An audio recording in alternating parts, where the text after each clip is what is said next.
안녕하세요. 안녕하세요. 작가님. 네, 오늘 이렇게 또 인터뷰 자리 모시게 됐는데요. 작가님은 어떠한 작가님이신지 간단한 소개 부탁드리겠습니다. 네, 안녕하세요. 작가 정강입니다. 저는 반복적인 행동이나 일상 속에서 어떤 그걸 마주하는 저의 태도 혹은 관점 등을 주로 돌아보고 있는 것 같아요. 어떤 저의 행동들이 사람들을 만나고 그 과정 속에서 저의 생각이 변하는 그 순간순간들을 포착하고 그걸 회화, 공간 예술을 포함한 시각 예술로 표현하려고 하고 있습니다. 이번 이제 전시 개인전 준비하시면서 어떤 주제에 대해 굉장히 많은 생각을 하신 걸로 저도 알고 있거든요. 간단하게 주제 설명 한번 부탁드리겠습니다. 이번 주제는 유영하듯 돋아나는 이라는 제목을 또 가지고 있습니다. 저의 상태인 것도 같고요. 저는 주로 부재료였던 것들, 그러니까 대량 생산품이어서 우리 일상에서 쉽게 접할 수는 있지만 쉽게 사용되고 버려지는 것들에 관심을 많이 가지고 있어요. 그리고 그 재료들을 저의 철망 위에 감싸고 있는 행위를 하고 있는데 다른 생각보다는 재료의 또 다른 가능성을 보고자 함이었던 것 같고요. 그 과정에서 지금까지는 완성되는 결과물에 치중을 했다면 이번 주제 같은 경우에는 감싼다는 행위 자체, 그 과정에 초점을 많이 두었던 것 같습니다. 그래서 계속 앞으로 나아가는 에너지를 발견하게 되는데 같은 원을 계속 그리는 나선의 형태지만 어떠한 힘을 좀 느끼게 됐고요. 그 힘이 결국엔 앞으로 전진하면서 다른 선과 연결되고 다시 말씀드리면 다른 사람을 만나고 교차되는 모든 관계들을 고민하면서 이번 주제를 정하게 된 것 같습니다. 이 주제에 대한 핵심 어들이 몇 가지 대표적으로 있을 것 같은데요. 그 주제와 어떠한 그 재료를 연결하는 그런 방법적인 부분, 네. 내가 이 재료를 선택을 하는 이유, 혹시 또 따로 있으실까요? 영향을 받은 것 중에는 사실 아르테 보베라라는 조금 버려지는 물건이나 우리 인식 속에서 약간은 벗어나 있는 물체들에 관심을 좀 가지게 된 그 영향을 많이 받기도 했고요. 어떠한 울퉁불퉁함에 대한 고민을 많이 하고 있어요. 여기서 울퉁불퉁함이라고 한다면 저의 모난 부분도 있고 부족한 부분도 있고 어떤 나에게 빈자리라고 느껴지는 것들이 사실은 다른 누군가에게는 채워짐이 될 수도 있지 않을까라는 생각을 많이 하면서 재료라든지 제 작품을 접근하고 있는 것 같고요. 재료적인 측면은 사실 저한테는 부수적인 거긴 합니다.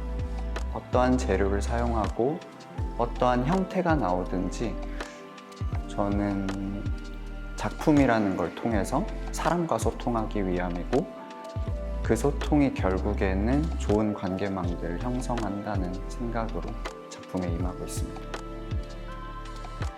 그 작가님의 작품에 투영되어 있다고 해야 될까요? 거기에 어떤 보이는 사람에 대한 관점 그리고 삶에 대한 관점이 사실 작품을 보면서 굉장히 궁금했어요. 그 부분 혹시 설명이 가능하실까요? 결국에는 관계인 것 같아요.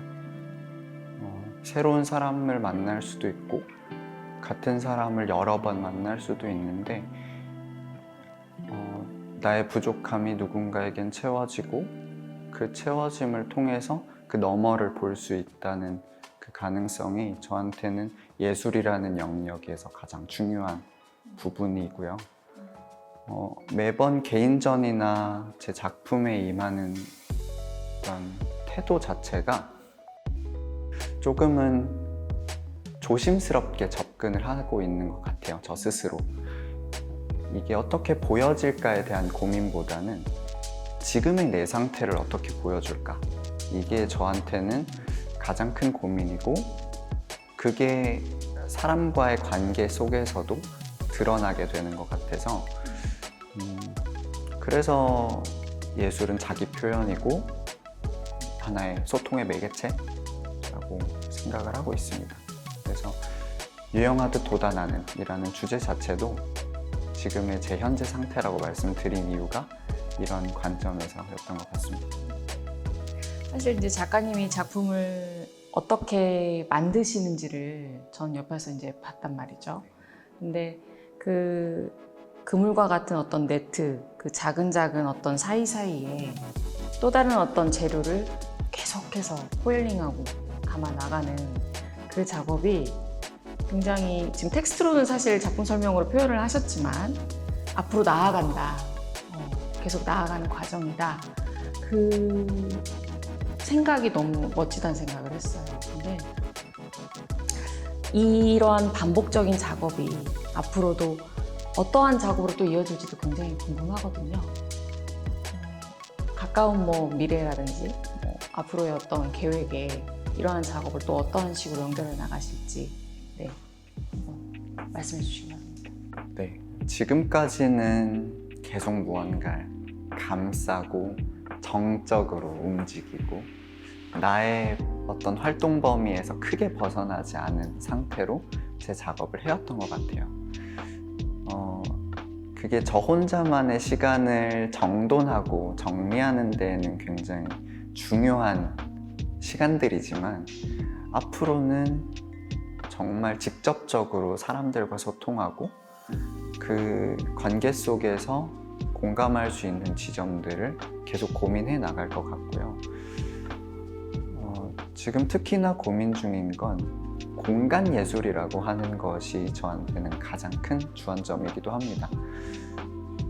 사람이 결국 사는 공간, 서 있는 공간에 대한 이야기가 단순히 작품만 걸리는 게 아니라 모든 이야기거리가 될 수 있고 그 과정 자체를 담을 수 있다는 생각에서 앞으로의 공간, 어떤 분위기, 따뜻한 기운을 표현하기 위해서 노력할 예정입니다. 그 공간 말씀을 하셔서 저희가 이제 좀 머지않아 10월 달에 거기 제주도에 가서 그 넓다고 보면 넓은 그 대지에서 이제 또 대지예술이라든지 어떤 설치미술을 하시게 될 텐데 그 부분에 대한 어떤 계획이 어떤 식으로 펼쳐질지 굉장히 궁금하거든요. 네. 현장에 저희가 직접 같이 가보고 그 넓은 대지를 보았을 때 저한테 대지미술의 가장 중요하고 매력적인 포인트는 누구도 소유하지 않는 이라는 키워드인 것 같아요. 그 특성이 저한테는 순간 혹은 찰나 과정을 담아낼 수 있는 예술이라고 보여졌고요. 제가 만들고 있는 하나의 덩어리, 철망들이 그 자연 속에서 녹아들 때 똑같이 걷던 길을 조금은 다르게 보여줄 수도 있고 아무것도 없이 풀만 자라있는 공간에서 저희가 함께하는 작가님들의 작품이 드러날 때 비로소 조금 새로운 가능성을 또 볼 수 있지 않나 라는 생각을 하고 있고 저 역시도 이곳이 이런 곳이었어? 하는 느낌을 주고 싶은 마음이 크게 있습니다. 그래서 자연물을 최대한 활용해서 제 작품과 함께 표현을 예정하고 있습니다. 작가님의 작품이 또 그 넓은 대지에서 어떠한 방식으로 또 연결되고 관계를 맺을지 한번 기대를 해보도록 하겠습니다. 오늘 이렇게 함께 인터뷰해 주셔서 감사하고요. 오늘 인터뷰는 여기까지 진행하도록 하겠습니다. 감사합니다. 감사합니다.